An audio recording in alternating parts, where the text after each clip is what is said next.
Bienvenue dans la troisième et dernière vidéo sur les sons vocaliques du français.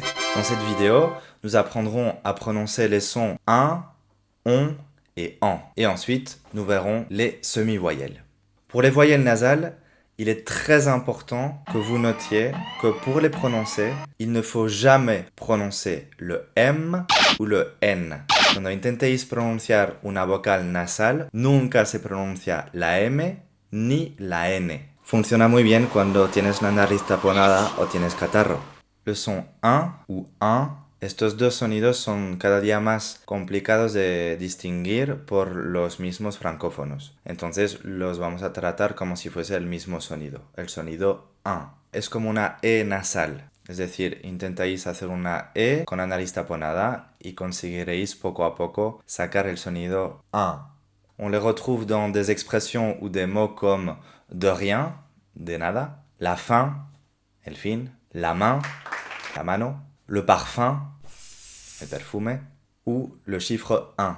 Daos cuenta que nunca pronuncio la N ni la M.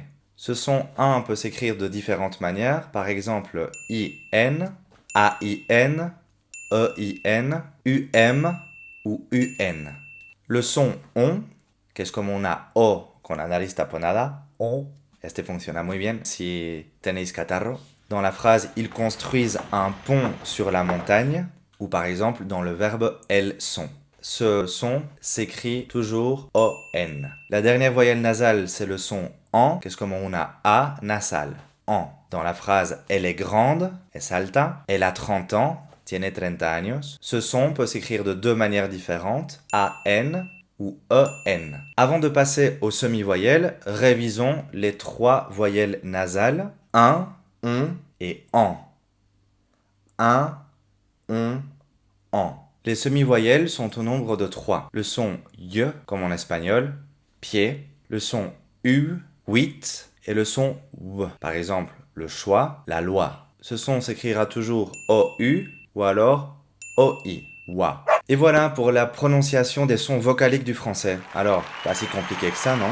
Dernier conseil pour perfectionner votre prononciation, écoutez. Quoi? De la chanson française, d'Aznavour à Gainsbourg, en passant par Brel ou Stromae, vous avez l'embarras du choix. Écoutez la radio, par exemple France Inter, Europe 1, Énergie, les radios de la RTBF. Regardez la télé, toutes les chaînes de France Télévisions, Arte, TV5 Monde, TF1, M6, etc.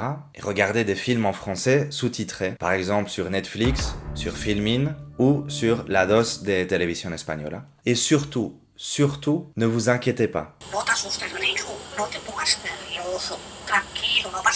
L'important dans la prononciation, c'est la communication. Et enfin, admettez que ce serait dommage de supprimer à 100% votre accent espagnol. C'est vraiment incroyable.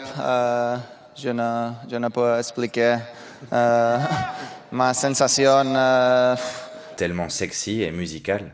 Je pense que quand tu travailles avec Pedro, tu dois oublier tous tes outils et tu dois commencer à travailler des rien, des zéros.